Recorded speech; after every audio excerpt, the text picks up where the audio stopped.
Here's our special Memorial Day show here. Hopefully everyone is enjoying time with family and friends here on this Memorial Day and remembering those, of course, sacrifice their lives for us. Here on this Monday show, not the normal show with Jim Duquette and Bill Kruger in the Daily Puck Drop. We thought we'd go all NFL, go all Seahawks.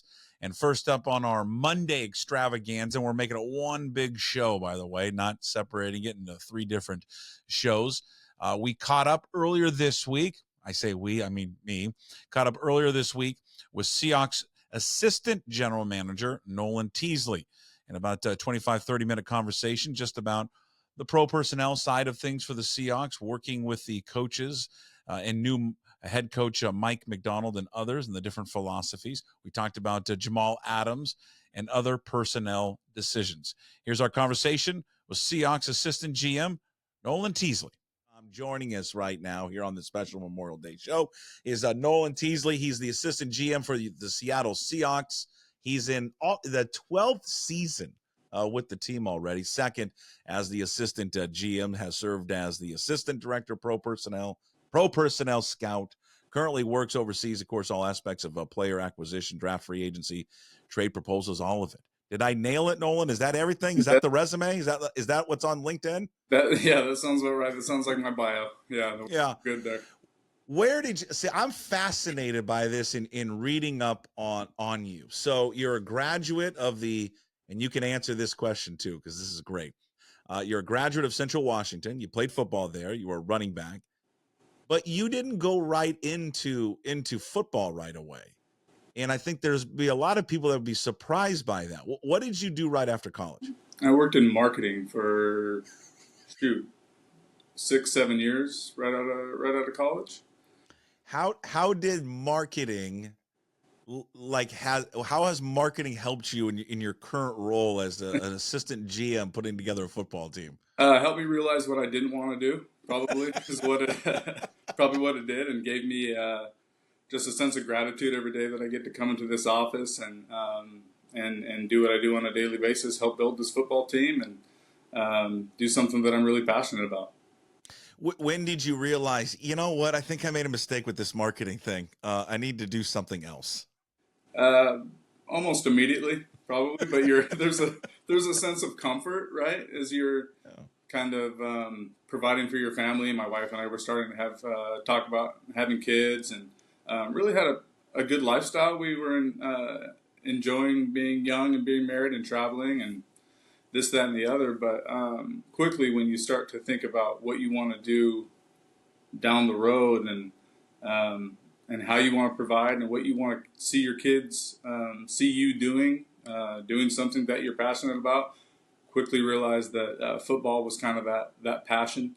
Had an opportunity to interview for an internship with one of our with a teammate at Central. Actually, he was an area scout, got me in for my first interview, and kind of the rest is history, I guess, as they say. What was it? Was this line of work that you're in now, working with a professional football team, when you were at Central? Was this something that you envisioned? At least was that in the back of your mind? Definitely something that was in the back of my mind, something that I always wanted to do, thought about doing. I guess just didn't quite know how to get there. And like I said, I think it's really comes down to, I mentioned that I didn't want to be in marketing. That was the realization, right? And that's kind of where the mindset was. All of a sudden, it just kind of gives you that direction. It's kind of an epiphany, like, okay, this isn't fulfilling. So let's find out what the next step is. It's been I wonder if you feel this way.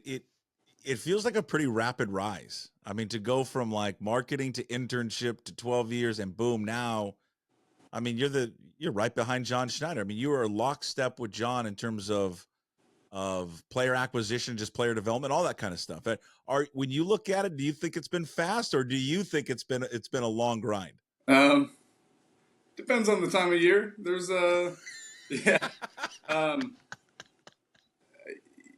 there's times that I look back and I say, wow, I can't believe it. Time has flown by, and we've accomplished a lot as an organization in that time frame. But I mean, I guess if you ask my wife too, she'll probably say the same. This has been a grind, right? We started out no kids. We have 4 boys now. So that part of it. But then when you're doing something again, I'm going to keep going back to how passionate I am about what I get to do on a daily basis. Time does fly. Yeah, I think people I don't think people realize that how much like your lifestyle and what you guys do, the grind on the family.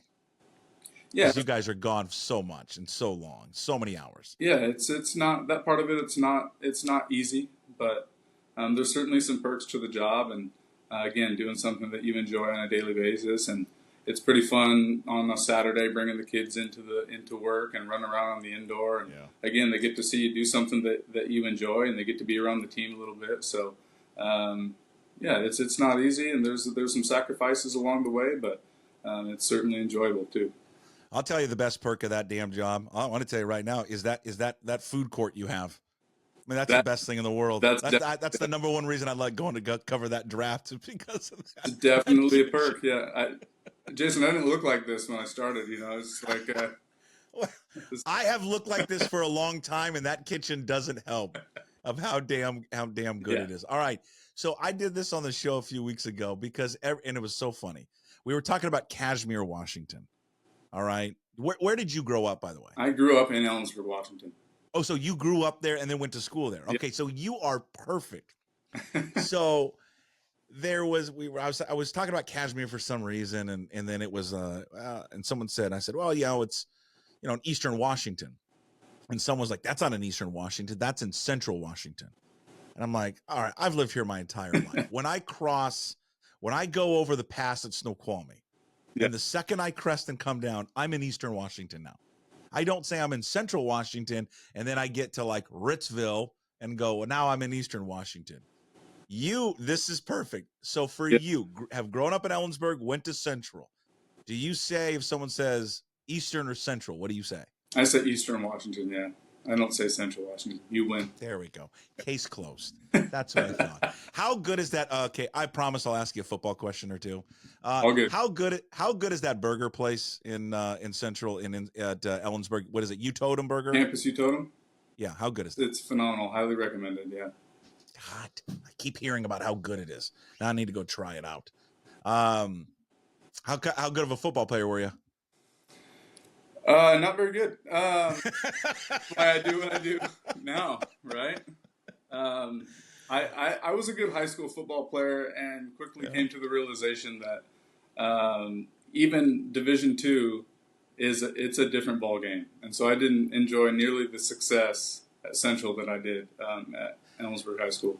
So you may have you're younger, I think, but did you ever cross paths with Tim Booth? Do you know who that is? I know who Tim Booth is, yeah, well versed. Tim Booth is an Ellensburg High School graduate as well, so we go way back. Are you close in age, or he's older, right? No, he's much, much older than I am. and let's be looks the part too, yeah, right? Very much so. Yeah. What kind of have you ever put your assistant GM hat on and scouted him as a prospect? No, I have not.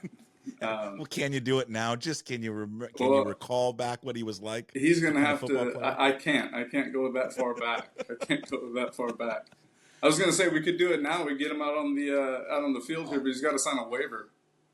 I would love to. You guys used to do that all the time, and I don't know if you're going to continue to do it, but you'd get all these media people out there and put them through like a combine, and it was hilarious. Yeah. Probably too many hamstrings. We had to push the pause button on that. Oh yeah, a lot of blown hamstrings and blown egos. All right, so how has it been different? I mean, you've been there now for 12 years. You guys go through this transition, and it's a big culture transition. I mean, it really is. I mean, Pete Carroll was a huge figure and a popular figure and a hell of a coach and all that. And you now slide over to Mike McDonald. How is for the personnel department for you guys? How has that affected you, or how has it been different? It hasn't been a lot different. Just John and Pete always worked so well together, and I've referenced this in the previously, but our process really maintained the same through free agency, and through the draft, because we were already so deep into it by the time the coaching transition started. So I didn't see a lot of change. You're having different conversations with different people, but it was pretty consistent. And Mike and his staff came in and they gelled right away. Have really enjoyed that time, and I thought it was a real seamless transition, real seamless process, and I'm happy with the way that it came out. Hey, Nolan, how do those conversations go between personnel side and coaching side? Like, how much input do they have for you? Like when it gets into like free agency, trades, or even the draft? Like how much back and forth is there between your side and the coaching side? Yeah, a ton. We're presenting the player and some of the nuances of the person as well, and kind of the way that we see the athlete and the traits and how we see them fitting. But you have to have that back and forth. You have to have that open communication. It's really important. And ultimately, they're the ones that are going to have them in the room and are going to be coaching them and interacting with them on a day-to-day basis, and are going to make that skill set come to life just the way that they implement them into the system, right? Into the scheme. And so you have to have that communication. It's imperative. And again, so that goes back to, was there a lot of change? No, it was easy, and I thought it came through really well on both sides of the ball. Okay, so when it comes though to like a sticking point on a player, right? And maybe the both sides can't agree on the evaluation. How do you resolve that? How do who trumps who? Is there someone that trumps someone else, or like how do you kind of bridge that gap between the two? Do you go rock paper scissors 2 out of 3? We always talk about alignment here, and there's multiple levels of that, right? So there's the scouts evaluation, the personnel evaluation. There's the coaches evaluation and how they see them fitting in the system, and then there's certain metrics on the analytics side that we value depending on the position. So really, when those three things align, then you have a path to the roster and a path to play, right? Then it's gonna be a successful acquisition. So when there's always going to be differences of opinion, but I can't tell you there's been like a knockdown drag out where we're really have a disagreement that really needs to be resolved. And sometimes it's resolved because in the draft, like that player gets taken. And so sometimes there's a little bit of relief in that. You're like, okay, that guy's off the board. We don't have to go through that. But ultimately, you're really just talking through the player and all of those things that I'm referencing and the fit, and it tends to work itself out. Now I know you guys are close to the vest. You're not even going to give me a name, but God, trust me, with this new venture, people watching and listening, no one's watching or listening, so you could say anything, you'd be fine. But there has got to be in your 12 years in doing this, there has to be a player specifically in the draft that you guys wanted and you thought you were going to get, and it's right there, and some team jumps up and grabs that player, or you miss him out by 1 or 2.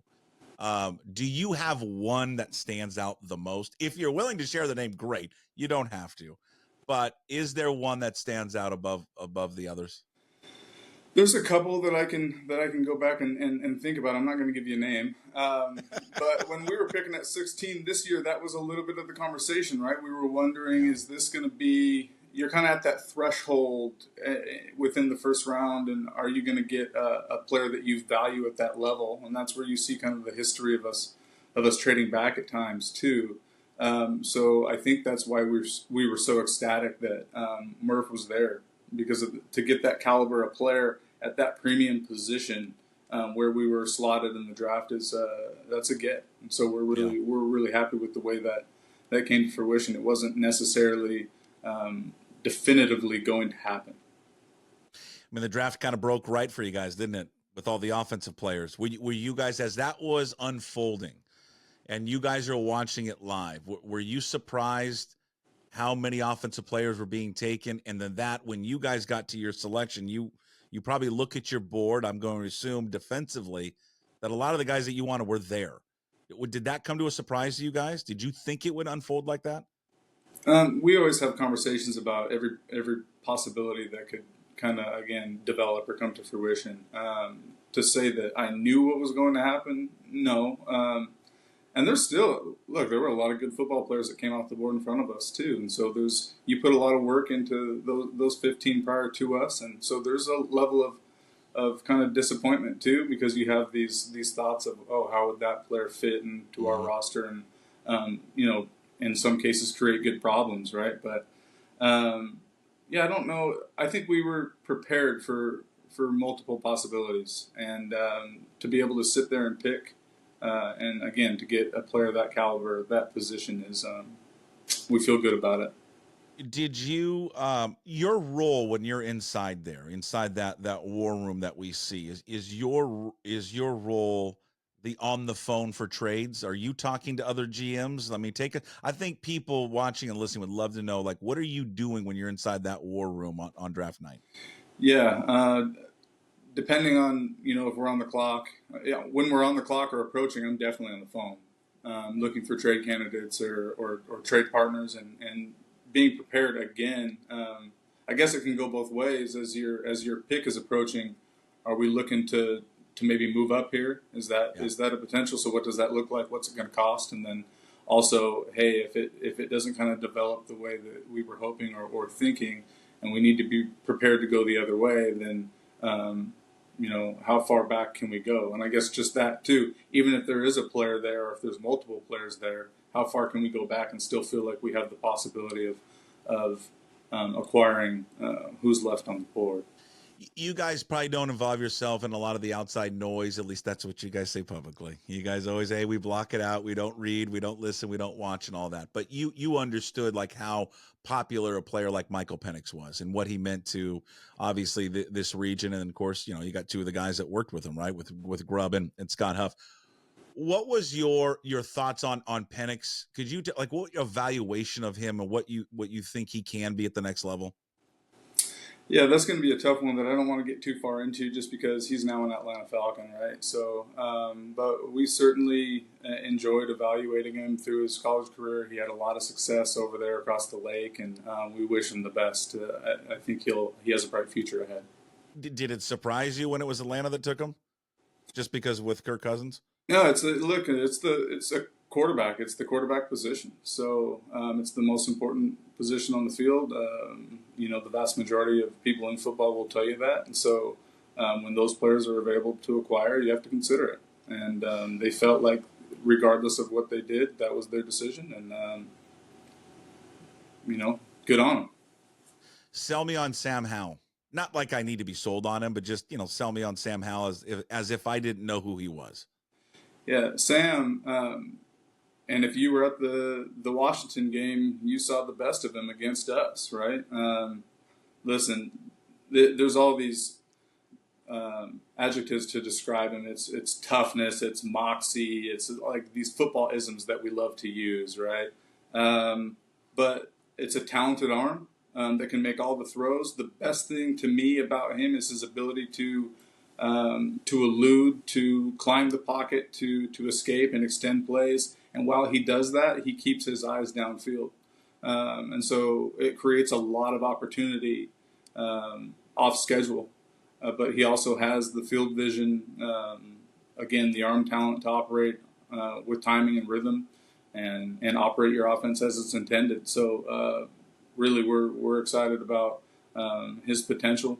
And of course, we all know what Geno's capable of when this team is humming. So we feel like it's a really good room, and looking forward to kind of seeing what Grubb and his staff can do with those guys. I think it's an exciting time. I think we're really looking forward to it. In terms of player acquisition, where are you guys at?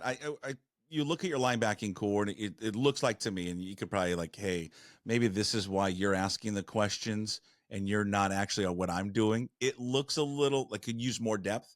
You could use a few more bodies in there. Maybe every team would say that, Nolan. When in regards to Jamal Adams and potentially reuniting with him, how far are you guys down the road with that? Are you down the road on that? What are the open lines of communication between yourself and Jamal and his camp? Listen, we think the world of Jamal. It was a really good acquisition from the beginning when he broke a sack record for defensive backs. He made an immediate impact. We love his spirit. We love his competitiveness, the energy that he brings. We're always going to keep those lines of communication open with, you've seen us bring multiple players back, right? That were here previously. So that'll continue to be the case. How far are we down the road? Wouldn't necessarily comment on that, but we're certainly open to it until it's not a possibility anymore. So, and that goes for really any player on the street. How do you envision Mike, if you were to acquire him, bring him back? How would he be used differently, you think, opposed to how maybe the previous defensive staff used him? Listen, that's a dynamic football player when you're talking about Jamal when he's healthy and at his best. So I would leave that up to the coaching staff. Again, I think that's such a nuanced skill set. His ability to disrupt close to the line of scrimmage.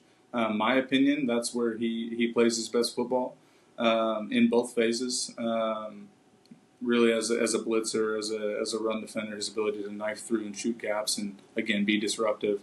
Man and match with tight ends, things of that nature. But ultimately, I think he's capable of a lot of different things, and that's the football player that you're acquiring.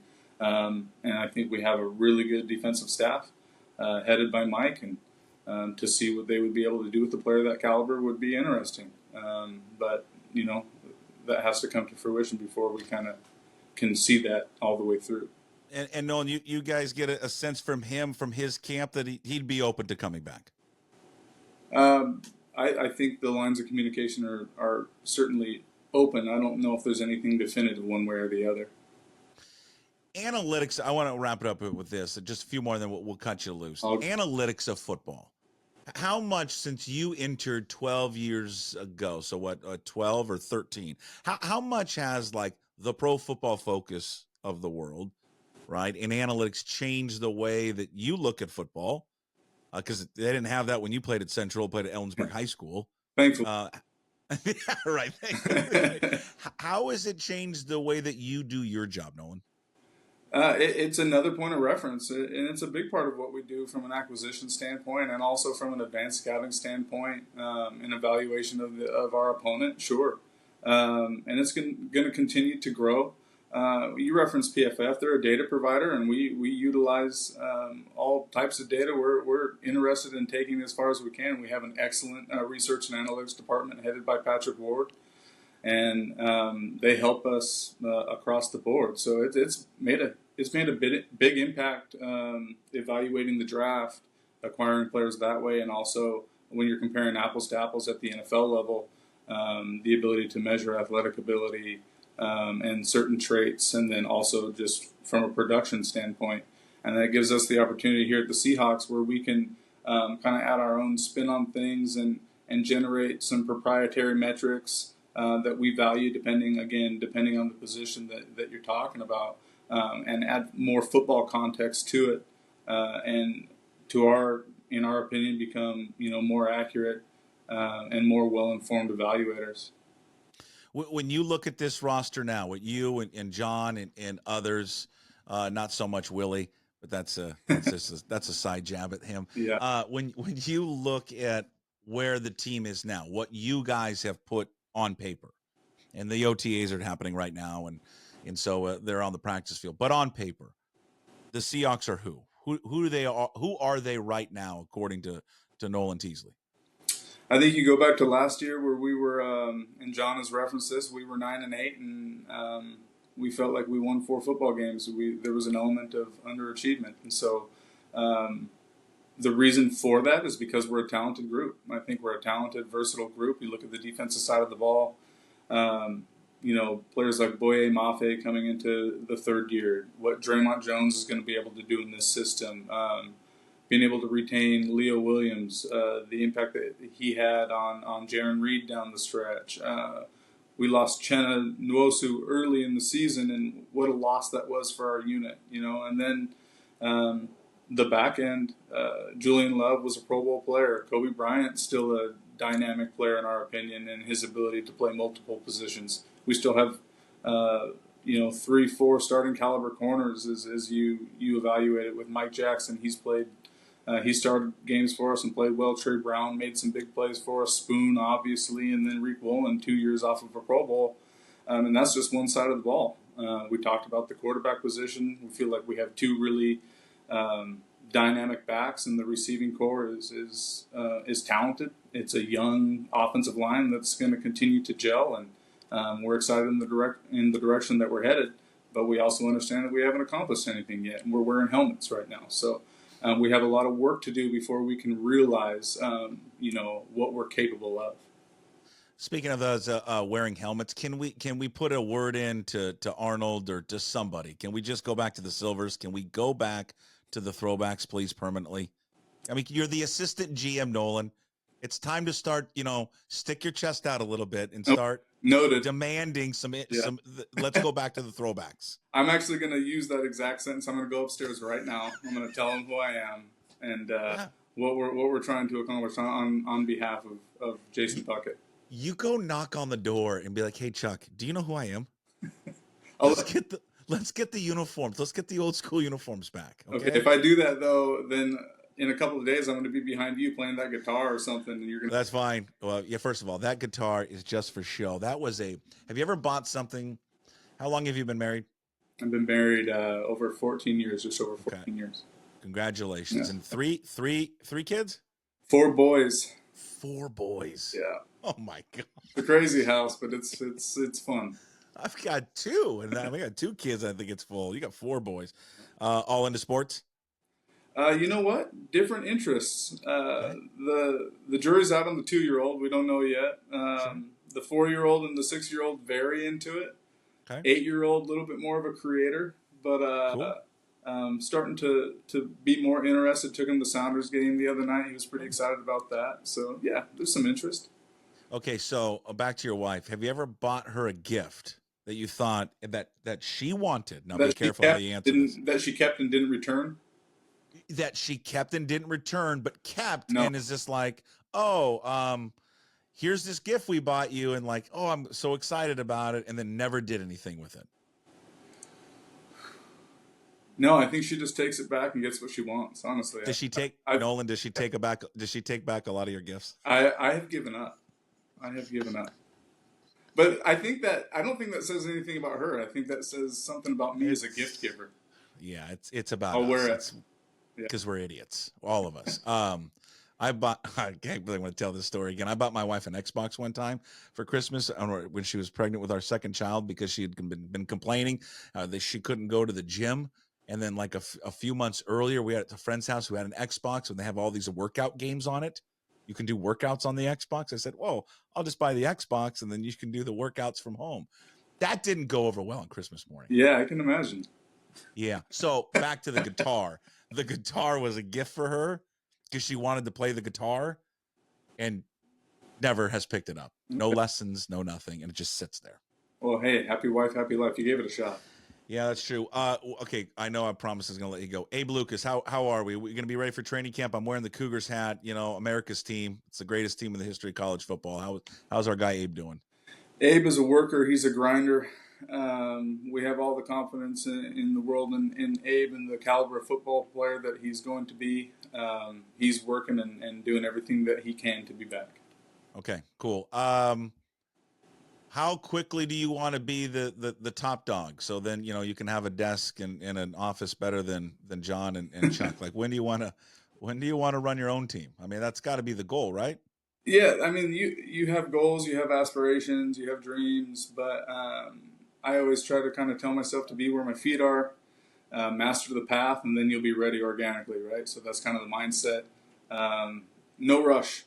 Happy to be a part of the Seahawks. Happy to be in this role. I'm learning a ton. Get to learn from a Hall of Fame evaluator every day in a great organization. No rush. Happy to be here. Gig Harbor guy right now? Gig Harbor.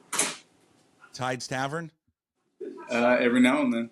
Yeah, of course, yeah, every now and again. I bet you it's more now than ever. You know what I mean?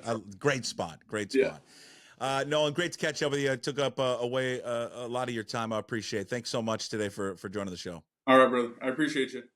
It's good to catch up with Seahawks assistant GM Nolan Teasley.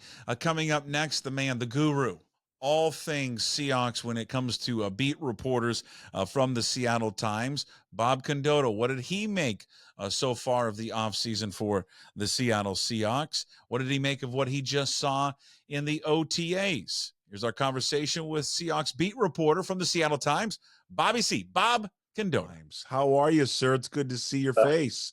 Good, Jason. Yeah, how you doing? I'm doing great. I'm doing great. I know you. I've known you for a very long time, and I know how excited you get for OTAs. So how was OTA week?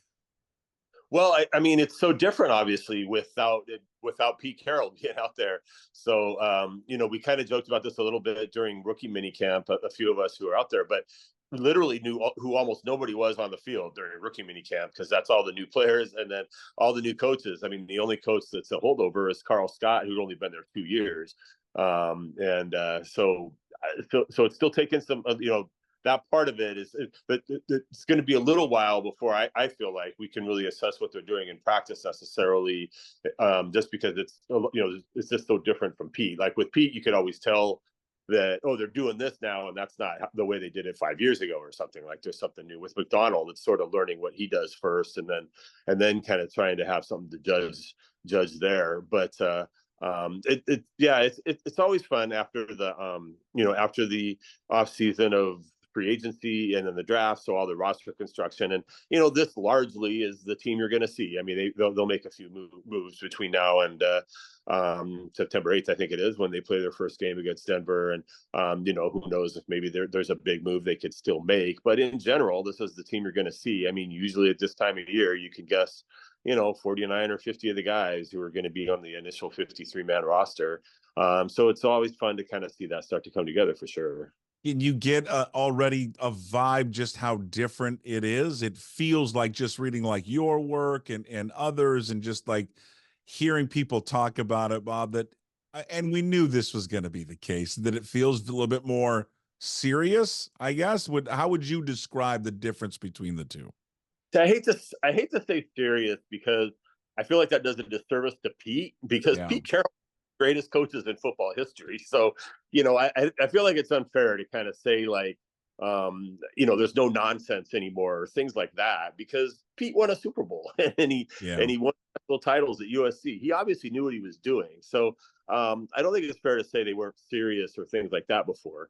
So it's just a different style. What about is it more buttoned down? Yes, that might be a better way to say it, for sure.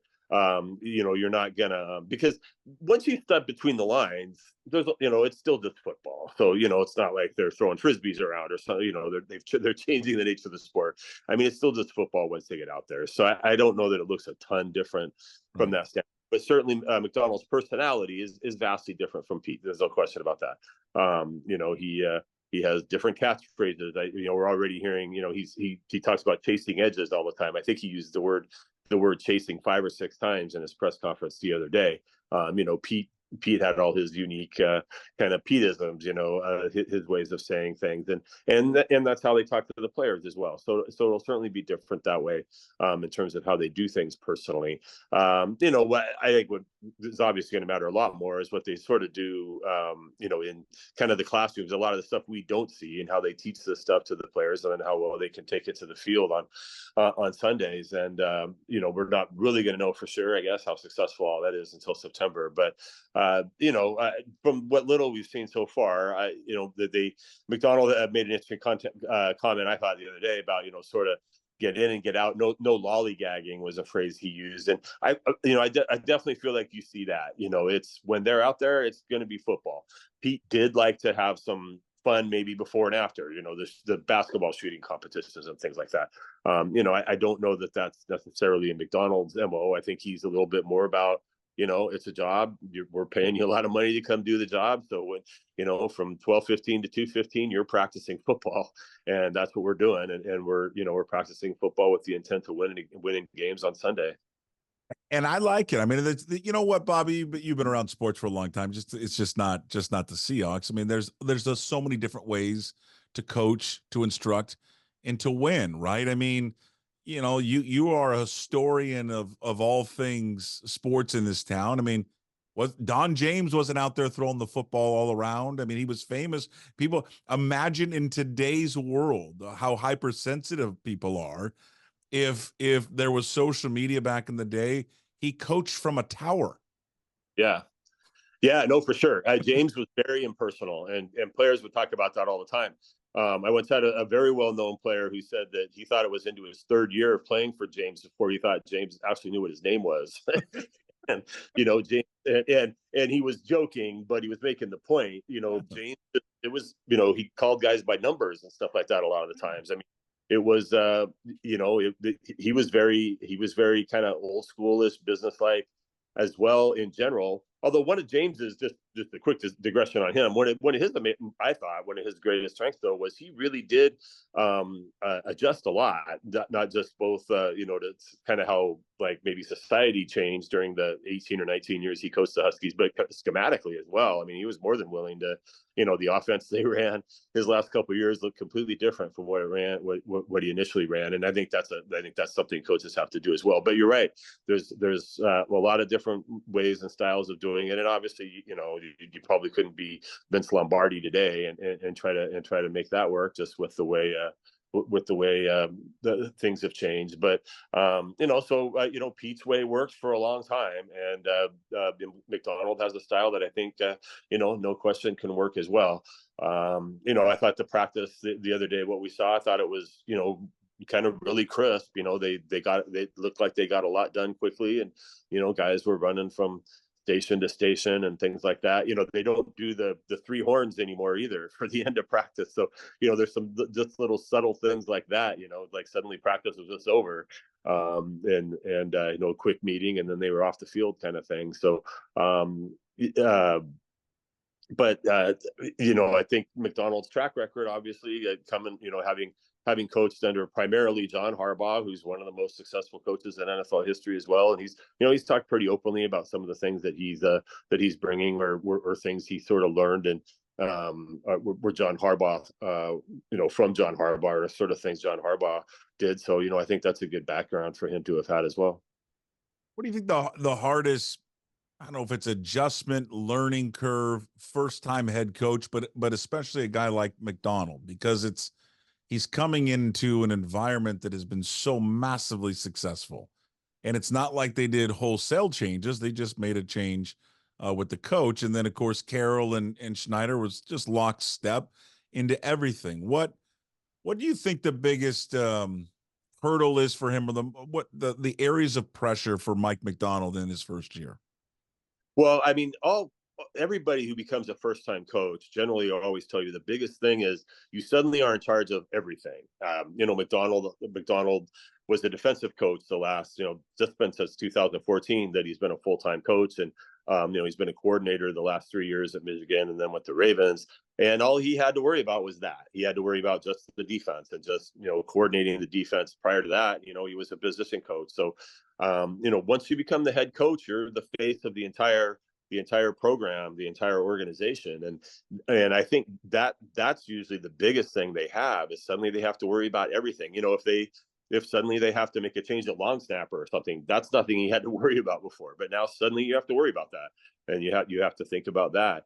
And I that's one thing where in his case, he comes in with a very strong, experienced general manager in John Schneider, who now is, I think, taking over even more of that kind of thing. I think Pete, in general, Pete wanted to be involved in everything. I mean, Pete was officially at the top of the personnel food chain. And so I think Pete basically had final say on every move they made. McDonald's not, now that's shifted, and that's going to be more John's thing. And McDonald isn't necessarily going to have to worry about all that, but he's still going to have to know enough about it to explain it to people like you and me, right? If we go out there, why'd you make a change at long snapper? He's going to be the one who has to explain that to the public about why they do things. So, it's usually what they tell you is the first year or two, just figuring out that there's so much more things you have to worry about fitting that into your day. What your work day was before expands with a whole lot more work, but still the same basic, hours of day. So I think that's the biggest thing.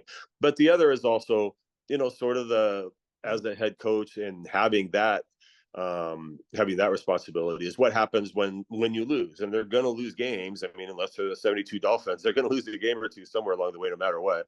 And, and what do you do then? And how do you handle that? And how do you, not just with the public, but with the team as well? I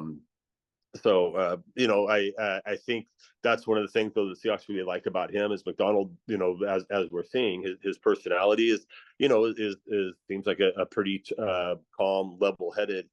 That he's a pretty calm, level-headed guy, and I think that's one of the things they liked about him is I think they feel like he'll be one of those guys who doesn't, get too high when things are going well and too low when things aren't, because you have to handle both of those in the NFL. What you may know this? How many is he? Is he going to be the only one as a head coach in the NFL that will be calling plays on defense? Yeah, Am I missing somebody else? Yeah, I'd have to go down through the list right now. Did like D'Amico Ryans call plays for Houston? I think he did. Yeah, okay. I think that okay. Ryans might. There may be some others. I'm trying to think real fast. Well, let's workshop through this, Bob. You and I are smart. Maybe Mayo in New England, maybe. Yeah, I mean, I was just gonna say Belichick. I think Belichick did with there. Yeah, it's yeah, I'd have to think really fast about that. But it's not a lot, right? No, it's not a lot.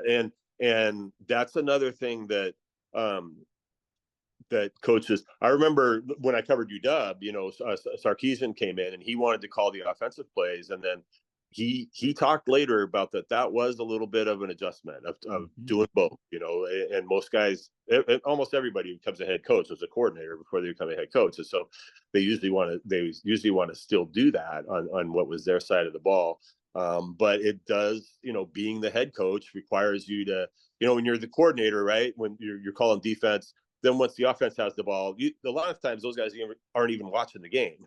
they're figuring out what they're going to call next on defense and things like that. When you're the head coach, you can't do that. When you're the head coach, he's got to be the one he's got to watch the offense now. And oh God, I'm out here, or are we going for it on fourth down?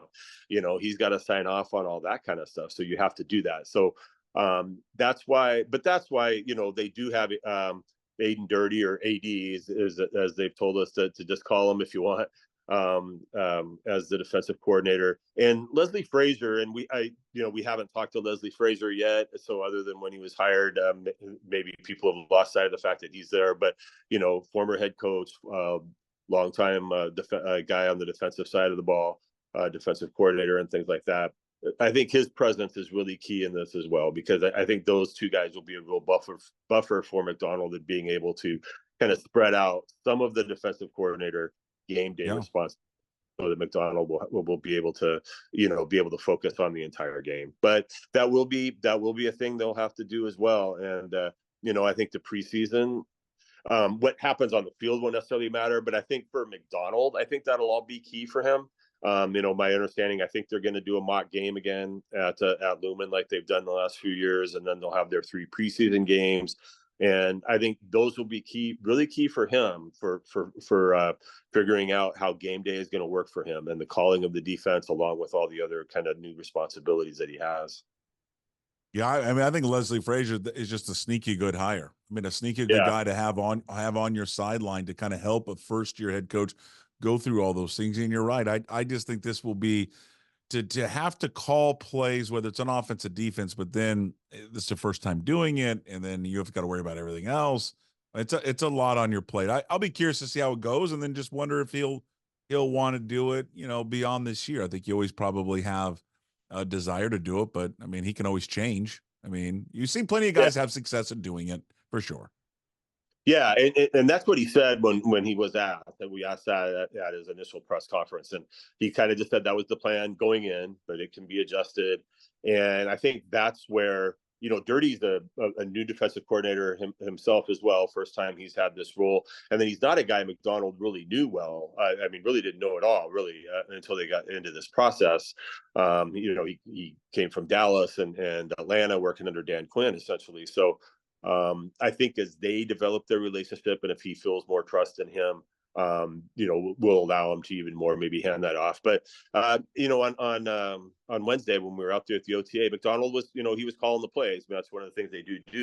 In those is the coach who calls the plays. Has the walkie-talkie and is set to the player who has the headset on the helmet and doing all of that. And it was obvious he was calling those. In fact, McDonald was doing one thing he was doing was we could hear him call them, and then he would kind of shout over to the rest of the defense at times, so they all knew what the play that he just called was. And so we were, so it was all just kind of one or two word things, but he would say that so that the guys on the defensive side of the ball seemed to know it. He did that a few times as well. He obviously was in charge on that side of the ball for sure. And it'll be interesting to see there. But that also, Ryan Grubb, obviously they hired to run the offense, and I think it further speaks to he's really in charge of the offense. And I'm sure that's part of what appealed to Grubb about taking this over was it's always different, right? If you become the coordinator under a coach who that's their side of the ball, you're sort of not, your power isn't necessarily going to be as much. In this case, Ryan Grubb, the offense is, I don't think there's any question the offense is his, and other than, again, McDonald, but we'll sign off, I'm sure, on things here and there. But in general, Grubb's the guy on that side of the ball because McDonald will be spending so much of the time on defense. I've said this before, and I'm just curious your reaction to it. Is I think as excited as people are about Mike McDonald, what he can do with the defense and the changes, the multiple looks, and giving the offenses all these different things to think about. Me, I guess it's because he's been in our backyard here for the last couple of years, and it's not like the offense has been bad, but there has been issues with the offense here the last few years of just not sustaining the type of playmakers that they have. You look at their team and you go, God, they should just be better than what they're doing. I find myself, Bob, going into this season more excited to see what Grubb can do with the playmakers he has on offense, because he's had this wild success here for the last 2 years. And obviously a large part of that is due to a very good receiving core and clearly a very good quarterback. But I am intrigued to see the transition and see if he can do it in the NFL level.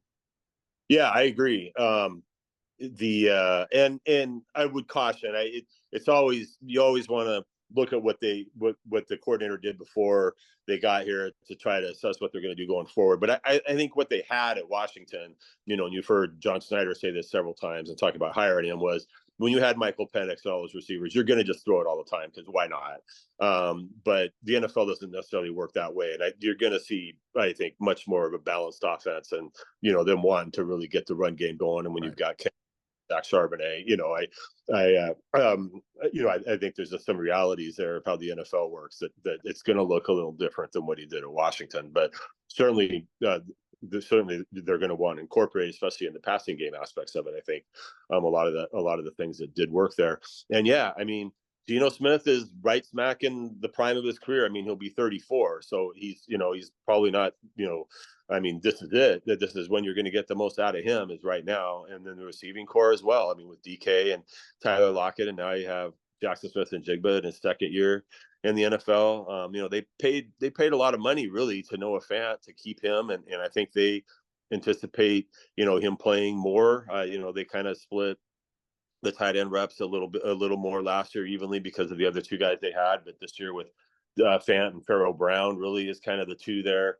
I think they'll try to get him involved more in the passing game as well. And then the running backs that we talked about, they basically returned their skill guys, pretty much intact. I mean, all the receivers basically are all the guys we've seen before, and the running backs, Kenny McIntosh would probably be your number 3 guy. So he didn't play really last year, but he has been there at least for a year now. So, by NFL standards, I think that's a pretty good and experienced and proven group to get your first job as a coordinator with, to go work with. So, I think there's every reason to feel like they should be a lot better this year. And, for sure. I mean, even 2 years ago when overall their statistics were pretty good, and Geno obviously had a really good year, but they just kind of had some baffling games where, the red zone and third downs and stuff like that. It was like, a lot of times they moved the ball, but then just didn't seem like they could capitalize on it. And I think that'll be a thing for Grubb too, and it felt like Washington always did that, right? It seemed like every time Washington had to convert a key third down, last year, or a fourth down, as I'm sure you remember in the Apple Cup, they pulled a play out of their hat that got it to work. And so I think that'll be one of the things that'll be really fun to watch with Grubb is what he can do to really get the key plays when they need him to score not to settle for. Yeah, do you think on that reverse when he does it again in the NFL, they will have the same illegal blocks that they had on that, or in the NFL will they call that? I don't know. I'm just hoping that they'll call that, but you have to bring that one up, Bob, didn't you? Had to bring that one up. I would say this for Seahawks fans, and I agree with you. You're not going to be throwing the ball all around like you did in college. I would go back because was with DeBoer for a while. You go back and look at their Fresno State days. I mean, they had 2 1,000-yard backs. I mean, they did adjust to the personnel that they had, and wasn't like throwing the ball all over the place like they did there at Washington. You brought up Geno Smith, so let's go there. Pivotal year. Obviously, he's got 1 year left. They got Sam Howell. What do you make of the Sam Howell acquisition? What do you make of the future of Geno? I think you look at it right now. Do you have the quarterback of the future on this team? A guy in, let's say, 3 years. Who is it? Is that person on the roster? And can Sam Howell eventually make a case? Can Geno make a case with the new staff to be kept around longer than just this past year, or this year, upcoming year, I should say? Yeah, those are all great questions. I don't know that anybody can really answer those with any real specificity. I didn't read a lot into Geno's immediate future with the Howell trade. I know you never. We're all conditioned never to believe anything maybe these guys say, but I took John Snyder at a lot of face value on that, and I think a lot of the Sam Howell trade, when they went to the combine, they got a pretty good idea that it was going to be hard to draft Penix or Bo Nix or these guys. I think they got an idea there that all those guys are going to go before 16. And then unless we can really make a trade up, which is going to be harder to do because they didn't have the second round pick, we're probably not getting one of those guys unless we really mortgage something for the future. And are those guys worth it? And I think it was at that point they got aggressive about trying to get somebody else on the roster so they didn't feel they weren't going to feel buttonholed into having to do something in the draft to assure they had another quarterback on the roster, or having to pay a bunch of money to Marcus Mariota or somebody like that in free agency. So I think that really was that. They were able to get Sam Howell for, they didn't give up a ton of draft capital for him, and he's making, as a 5th round pick, he's making almost nothing for 2 years. So you're able to bring in a guy who's younger than Michael Penix and Bo Nix, who's already played 1 full season of NFL football behind him, and you've got him for 2 years for almost no money at all, and you can bring him in and kind of get a sense of what you have there. So I really think that was it. I don't think they brought him in to compete with Geno or anything this year. I think it was more that. Right now they only have the 2 quarterbacks on the roster, and I think some of that is with Sam Howell in mind a little bit of let's let him get all the work. If we'd have drafted a quarterback in the 4th round or something, who, on paper would be the same as what you have with Sam Howell anyway, probably in terms of long-term projection, you'd be having to split the reps and all that. So I think they just felt like once they got him, let's let him get all the work, and he'll obviously, I'm sure, play a ton in the preseason, and then they'll get a much better view of what they feel like he looks like in their offense. So I don't know if they can really know any of the answers about his long-term ability yet, but they do have what he did last year against Washington with Washington, that at least that's kind of a baseline of what you feel like you have there. With Geno, for sure. I mean, Geno Smith, and he knows this. It's a year-to-year thing with him now, and the way his contract is constructed, they obviously can get out of it before next year. And they with the redo they did, his cap hit for next year will be immense, and I don't think he would play next year on that contract and that cap hit. So I think if they did keep him after this year, they'd have to redo something again, and maybe you'd have to turn the 1 year into a 2 year thing, and then maybe potentially paying committing to him till he's like 36 years old. And is he gonna show this year that he's worth kind of doing that with? I think this is a really big year for him that way. And to show that, and the tough part for the Seahawks is, the 2025 draft class is, not regarded as, at the moment anyway, as being as deep as this year's was. So with theoretically you're drafting somewhere in the 15 to 25 range or something, unless something great happens and they win the Super Bowl or something, and then you don't have to worry about it. But my point there is, I don't know that they can think of like, yeah, we know for sure we can get a guy in the draft next year kind of thing, and you never know who's going to be available in free agency. So, I don't know that they're thinking longer term really than this year at the moment. They've got Geno for this year. They hope they can turn him, they can have him have a really good year and maybe answer some of those questions, and then worry about those things in the spring. But and then with Sam, obviously you do have him for a couple more years, so you can kind of look that way. But I think in Geno's case, I do think it's a year-to-year thing, and for now we're just focused mostly on trying to win this year and see what happens, and then worry about those decisions after this season. Yeah, your favorite topic is will the Seahawks bring Jamal Adams back here, the offseason topic du jour. I chatted with and it's been playing today here on this Memorial Day show, the assistant GM of the Seahawks, Nolan Teasley, and I think gave a good answer. I don't think it's earth-shattering, and I don't think it's anything that maybe John Schneider hasn't said, but the lines of communication are open. I think he said there at the end, that which caught me, was, hey, it would be real interesting to see, I'm paraphrasing, what this new defensive staff could do, what they could do with Jamal Adams, and basically just let's play him closer to the line of scrimmage and play him at linebacker. Do you think this will come to fruition, that he will come back? Because, I mean, they are thin at linebacker. There's not a lot of depth there, and if something happens, they could use some help. It sounds like the relationship ended on good terms, and so there's no hard feelings. What do you think of perhaps the reunion between the Seahawks and Jamal Adams? Yeah, I would agree with your last point there. I did write a story a few weeks ago as well, saying that sources had told us that they were still talking, and that was my understanding, as there weren't any. I know Jamal obviously became a lightning rod for criticism, and I think when they made the move in March, I think maybe there were some fans celebrating, like, "Yeah, the team saw this the same way we did." I don't think John Snyder. I don't think that was it, though. I think it was fully a cap. It was a cap related move, and with the new coaching staff coming in, where you don't know exactly how things are going to play out. But I think it was largely just they needed the cap space. And I think when they cut Jamal, it was like, hey, depending on what happens, maybe we'll circle back and bring you back. So I think that was always in play there. When the linebacker thing comes again, some of this can be semantics about what you listed on the roster, but if you go back and look, they did use Jamal a lot as essentially a linebacker. When he played they brought the weak side linebacker off the field, and Jamal went in as essentially the weak side linebacker. So it's not like the Seahawks hadn't been doing that before. And in 2022, they wanted to do that a lot more. And then he got hurt in the first game, but he got hurt on a play where he was playing linebacker, essentially. I mean, he was, he blitzed Russell Wilson and got hurt on the sack of Russell there in that Denver game. So they've seen, how that can work.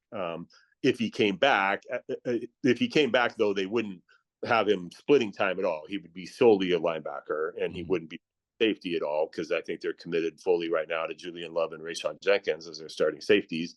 And they signed Kevon Wallace as well. It's kind of a veteran guy to be a third safety, and they've got some younger guys they like too. If Jarek Reed, if he can make it back from his knee surgery and things like that. So for sure. But it's also, Jamal's getting older and he's had all these injuries. And so trying to put him in a situation where he wouldn't necessarily have to play every single down as well.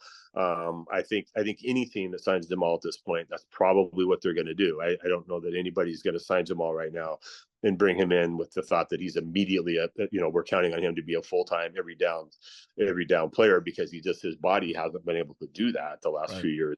Well, he could get to that point. So, Jamal had a visit with the Baltimore Ravens this week. I saw, I think it was John Harbaugh said that it was a good visit, and we'll see what happens. So Jamal does have some other options. I'm sure he wants to get this settled sooner rather than later. I'm sure he would like to get signed and get with the team and start practicing with them now that everybody's into OTAs and all that. So, if Jamal gets an offer somewhere else that's good at all, I'm sure it's probably left with the Seahawks as, hey, let us know what you're being offered, and maybe we can match it and bring it back if we want, or maybe we'll say, go ahead and take that one. So we'll see. But yeah, McDonald again, as we all know, I mean, basically all of his position experience is in the back seven, and he really got a lot of credit with Baltimore for turning a couple of their safeties, Geno Stone and Kyle Hamilton, those guys having the best years of their careers essentially. So I think, and obviously Jamal would be playing linebacker now, but the success he's had with building defenses around guys in the back seven and really getting a lot out of them. I think that's something that would be exciting to people, and I actually think, my understanding, I think Jamal would be excited about that prospect. I think he would think that would be a good fit for him at this time in his career. So, but again, I think on Jamal's case, I do think he probably wants to get somewhere and just get signed and hurry up and get that settled sooner rather than later, so he kind of knows what's happened with his career next. All right. The last thing for you on a health issue here is they getting through OTAs, then the mini camp, and then there'll be training camp. Are they privately more concerned than they're leading on publicly about maybe the health of Abe Lucas, or do they think, hey, by training camp he should be okay? Well, I mean, they did sign George Fant, so I think that did send a little bit of a sign that they were making sure they've got a replacement for Abe Lucas this year, and George Fant has 92 career starts or whatever at tackle in the NFL. So maybe he's not Jonathan Ogden or whatever, but I mean, you're not going to get an all-pro, to just sign for not a ton of money in free agency. So, if you're looking for the kind of a rotational swing guy or whatever. So, but yeah, I mean, they were making sure that they had somebody there. So I think that sent a little bit of a signal that, they're at least trying to cover all their bases there in case Abe can't make it back.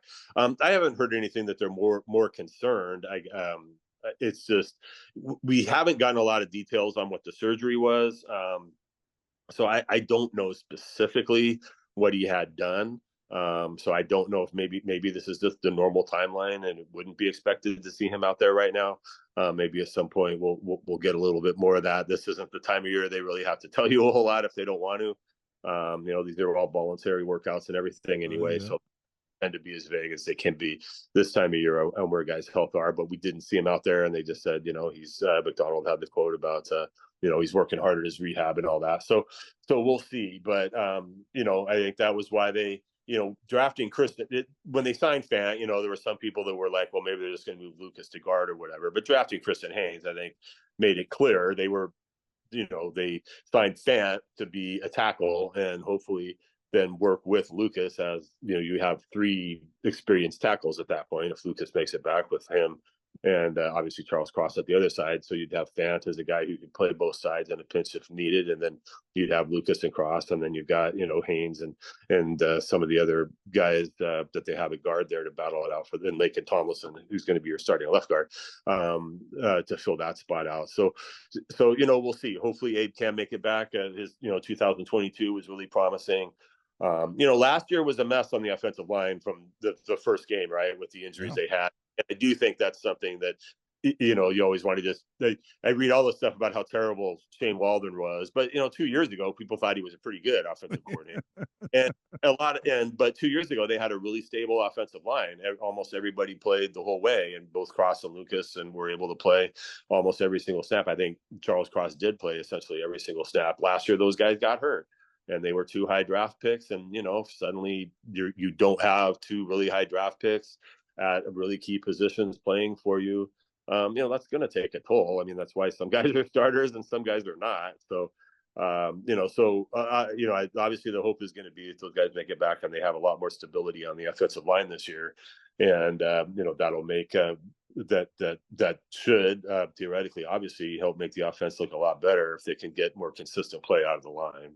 All right. What is okay? We got training camp that's coming up, but we got some downtime. What is Bob Condotta doing his downtime? Where are we going on? Are we going a European vacation? What are we doing? We driving around the country before training camp? What are you going to do to relax a little bit before the craziness starts?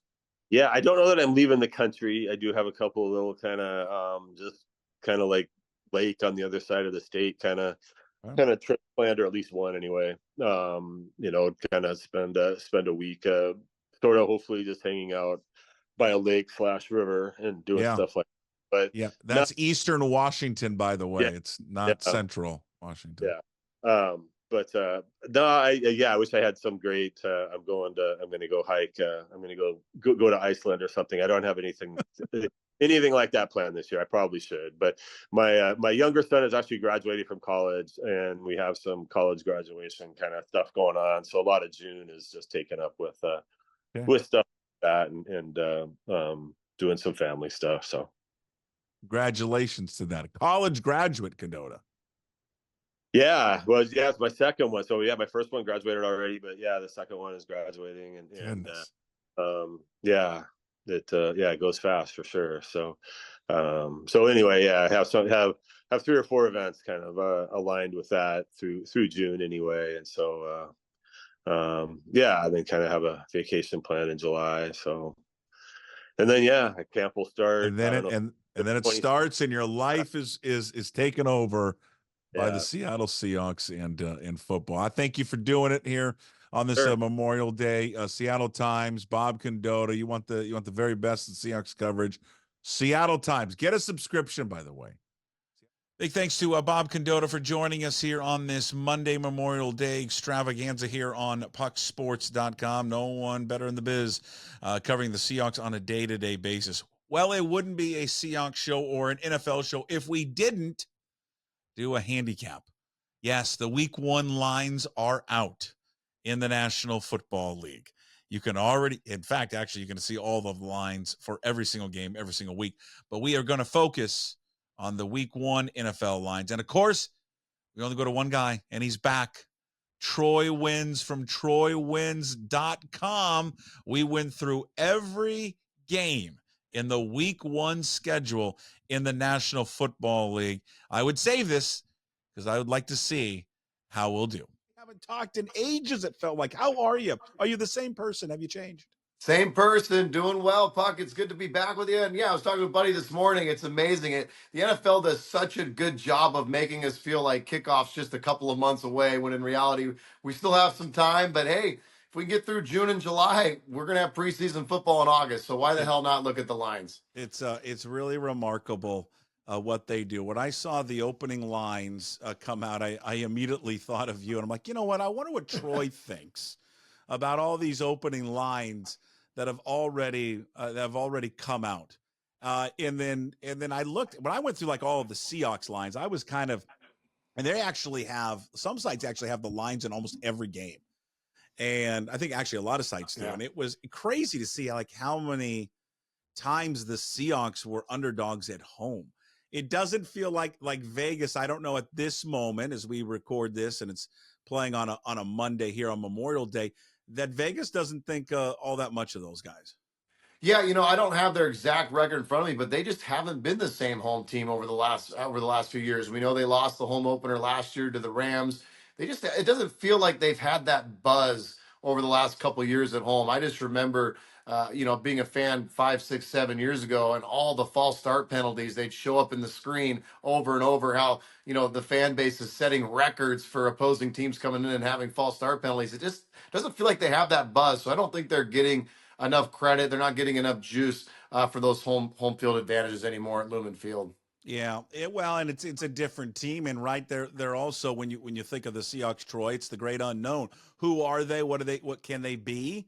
And really, what is the outlook? Because there's so much uncertainty of who Mike McDonald is as a coach, and what type of philosophy and coaching style he's going to have. I couldn't agree more. I think they're one of the biggest wild card teams going into the year. I mean, obviously Ryan Grubb running that offense. I mean, is that going to, push that offense to new heights that we haven't seen? We know they have the talent. I think Tyler Lockett's a big question mark. How much is he going to give you this year? Does JSN take the next step up under the Ryan Grubb offense? I didn't think he had that great of a rookie year. Does a guy like DK Metcalf, does he step up under the Ryan Grubb offense? So that's a huge question mark. Let's be honest. The guy's never called plays in the NFL. I think, he's getting, I'm a diehard Husky, Puck. You know that. I think he's getting a little too much credit for calling plays at a high level in college football. Will that translate? I think that's a big question mark. It'd be a huge storyline. I mean, it's a jump for him to go from that college game right into the NFL and be essentially a head coach, which is what Ryan Grubb is. He's the head coach there of the offense. All right, let's do this. Let's go. We are going to go through every game, week one of the NFL season, what the lines are at right now. They clearly are going to change a little bit, but I bet you they don't change that much. I mean, Troy knows this stuff at TroyWins.com. He'll tell you. Lines probably won't shift a ton. We are using the DraftKings Sportsbook app for the official lines, NFL odds week one. Get all the lines there at the DraftKings Sportsbook app, and then go to the DraftKings Sportsbook right there. I said Sportsbook twice. There at the Tulalip Resort Casino, and you can walk up. You can go right to the window to make a bet. You can have the kiosks that are all around that fabulous resort, and now, and has been the case for a while, is you can just download the DraftKings Sportsbook app. When you're on property and they're geo-fenced, you can just simply make bets from your phone. Let's get to it. The NFL season, Troy, will kick off on Thursday, September 5th. The defending champs, the Chiefs. Mahomes, who's fat now in the offseason, but I love it because he's got a great dad bod, so he makes me feel better about myself. They're 3-point favorites against the Baltimore Ravens. Lamar Jackson and the crew, can they shake off the playoff nightmares, and can they get a win on opening night there of the NFL season?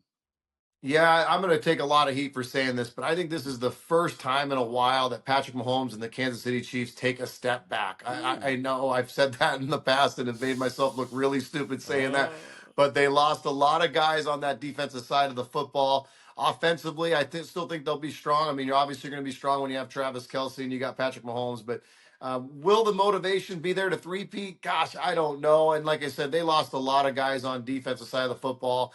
I like the addition of Derrick Henry for the Baltimore Ravens. They haven't had a good, strong running game. They always seem to get the injury bug when it comes to the running back position. I like the Ravens plus the points. I think they go in there, and I actually think they pull the upset. I think the Kansas City Chiefs can have a little bit of a Super Bowl hangover in that week one. Chiefs always get out to that slow start. Right.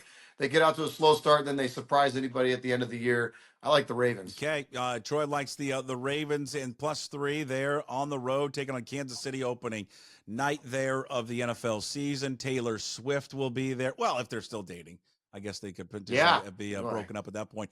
Next night, because the NFL doesn't give us a break, Troy, does not give us a break. There's more football, and they're going to be in South America, Brazil, as the Green Bay Packers will be taking on the Eagles, and the Eagles are favored by 1.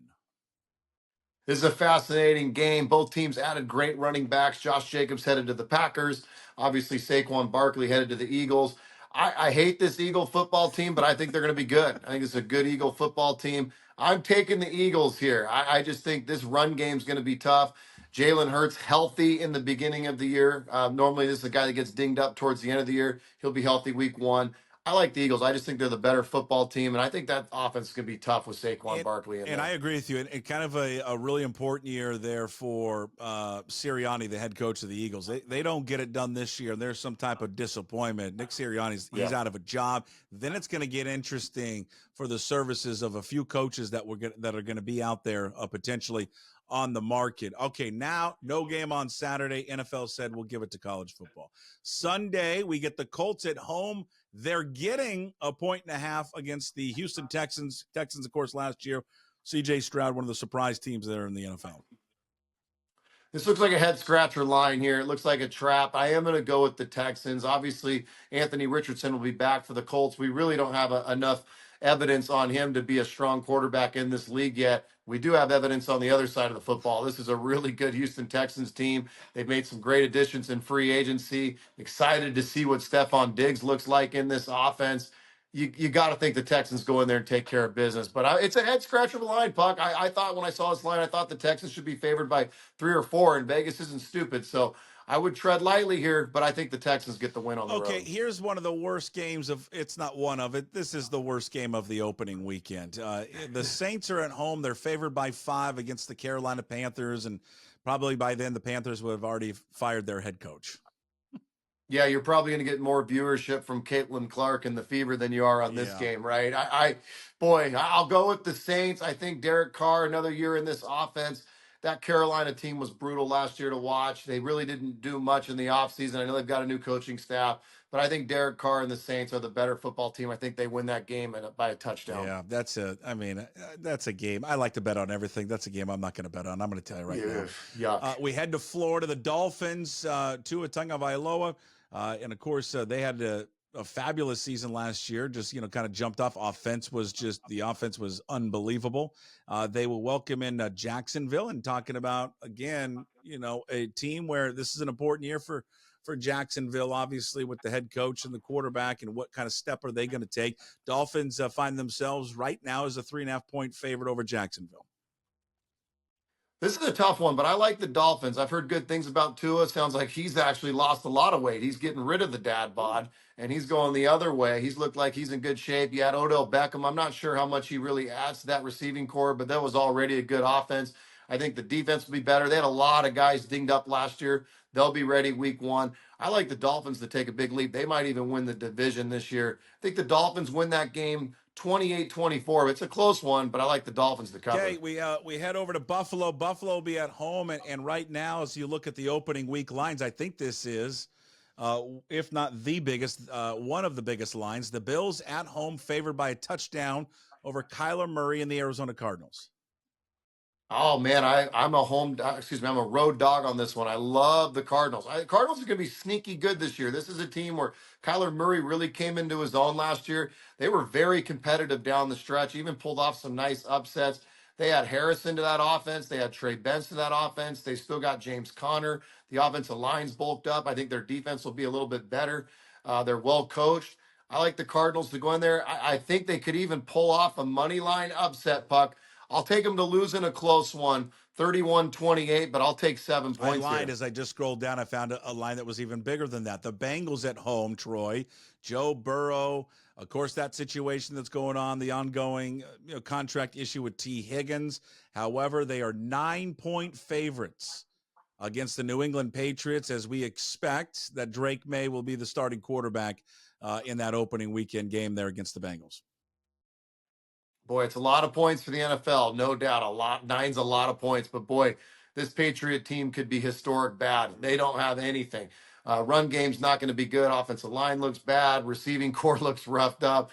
I'm sure Gerald Mayo will do a good job with the defense, but I think Joe Burrow will be amped up to get that game. I think they win in a big way, 31-13. I'll take the Bengals. It's going to be really interesting what happens there in New England. I wonder with no weapons if they ultimately don't start May right away and let somebody else take it for a while. Wouldn't be surprised. And just take the lumps early in the season. Chicago Bears should be a hell of an exciting team. I'll tell you that. They might be one of the most exciting team there in 2024. Maybe, just maybe a little renaissance of what the Houston Texans, Troy, were able to do last year. They're at home, 4.5-point favorites against the visiting Tennessee Titans. Of course, Caleb Williams, Rome Odunze, great offense, at least on paper there for the Bears. Yeah, I mean, I've heard Caleb Williams hasn't looked good in practice, but it's obviously early. I like the Bears. They're going to have this place going to be rocking. Soldier Field's going to be rocking. Their offense looks good. This is a team that got a little bit of momentum going towards the end of last year. Their defense looks pretty good.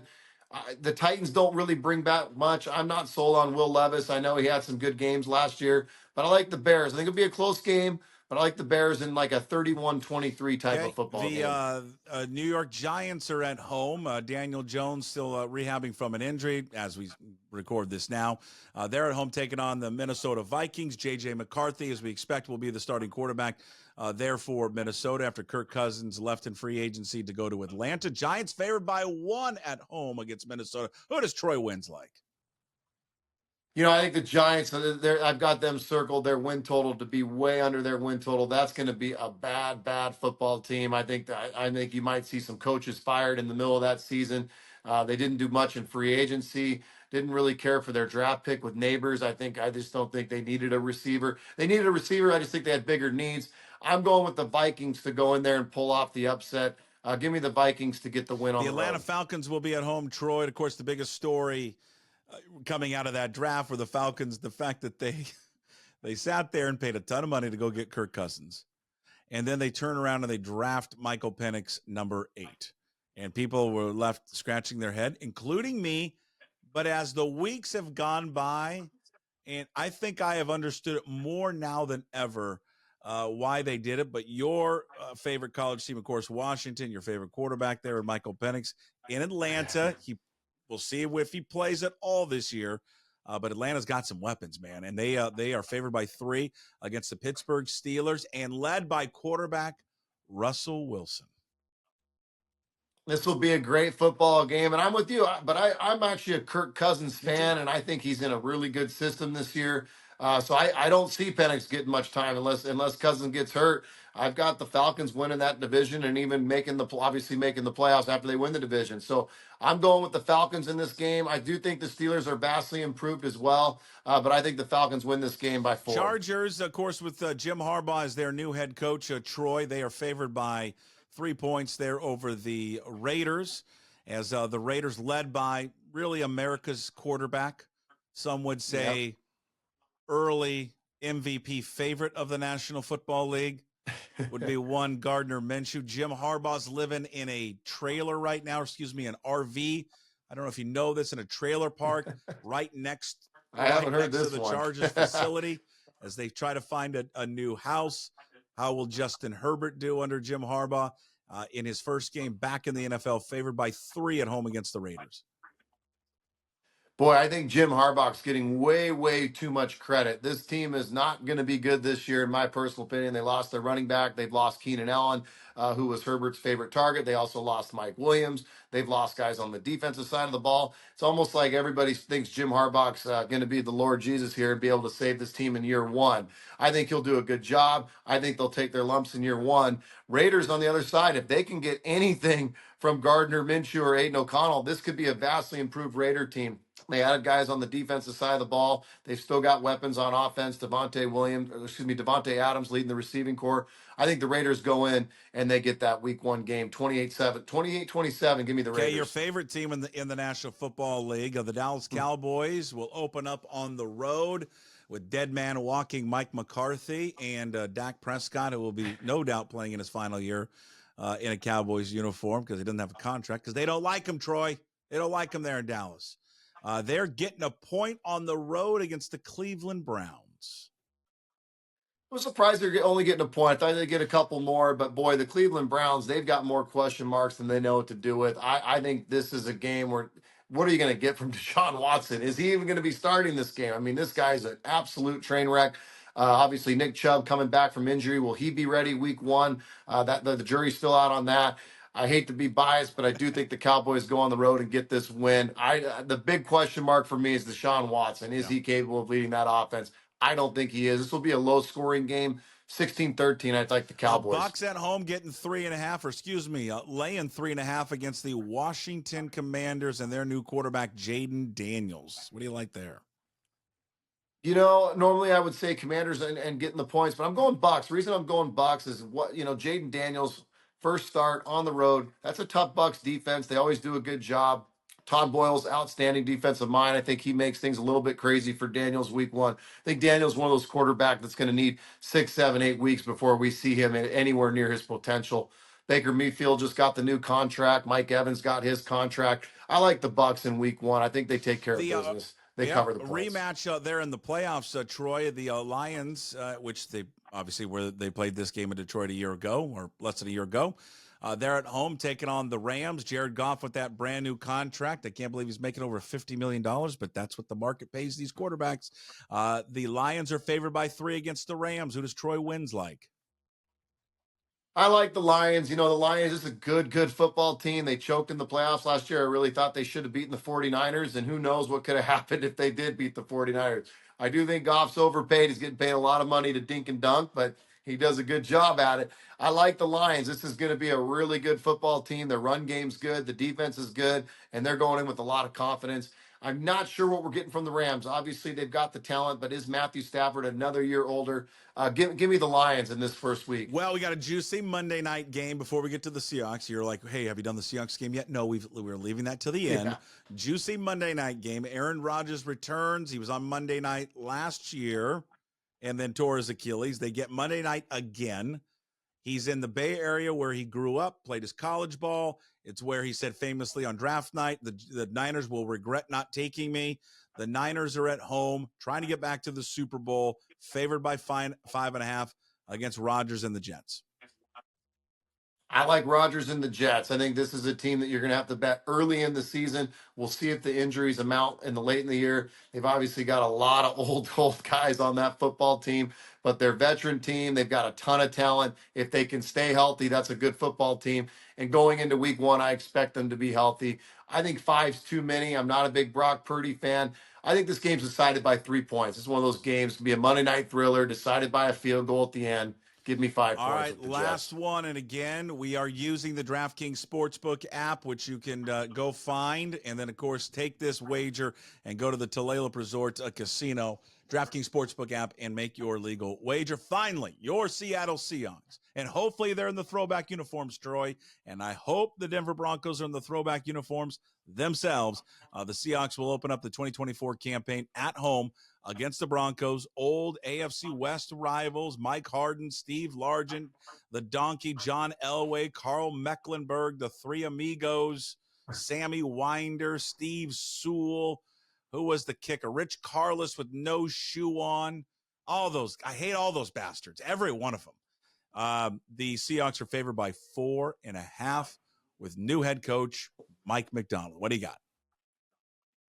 Boy, I hate to say it, but I love the Seahawks here. I do. I just think, like you said, we talked about earlier in the show, Puck. So many, we don't know what Ryan Grubb's offense is going to look like. The Broncos don't know what it's going to look like. I think it's going to be good. They've got talent on the opposite side of the ball. The defense has got some head scratchers without a doubt. How's the linebacking core going to play? Who's going to be playing in that back half? Obviously, you do have Julian Love. Who's he going to be paired with? But I just think that, the Denver Broncos, boy, you talk about a rebuild. Who's going to be quarterbacking week one? I think it's obviously going to be Bo Nix, or they wouldn't have drafted him. But is Bo Nix really going to be ready week one to play in Lumen Field? Boy, I don't know. The run game there, not good. Offensive line's not great. And their defensive side of the football is not great.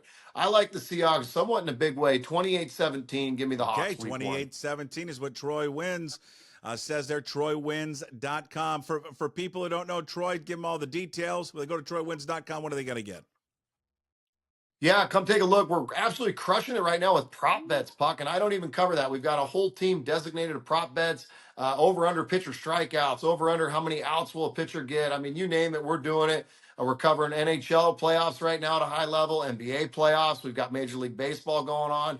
We've got your golf going on, top 10s, 20s, 30s. You name it, we cover it. It's TroyWins.com. It's $29 a week. That gets you all plays. That gets you the prop bets. That's everything for just over $4 Listen to a them, day. folks. TroyWins.com, and that will do it for us. Week one, the betting lines are already out, and we just went through them all at the DraftKings Sportsbook app. You can download it to your smartphone. You can go up to the Tulalip Resort Casino on property and use that DraftKings Sportsbook app to make all your legal wagers, or just walk up to the window to make a bet, or one of their kiosks around the area. Big thanks to TroyWins.com. And again, you want any handicapping advice before you go make a bet at Tulalip Resort Casino DraftKings Sportsbook, give Troy Wins a buzz there at TroyWins.com for more information. Hopefully, everyone enjoyed this Monday NFL/Seahawks football show. Big thanks again to Troy from TroyWins.com, Bob Condotta of the Seattle Times, and Nolan Teasley, Seattle Seahawks assistant GM. We'll be back on Tuesday with our normal programming, Daily Puck Drop at 10 o'clock, and, of course, our conversation that releases every Tuesday at 1 o'clock there with the great John Canzano. Also, Brad Adam from Root Sports, now going to be on Tuesdays, also dropping at 1 o'clock opposed to Wednesday. So we'll talk to you tomorrow at 10 a.m. of the Daily Puck Drop.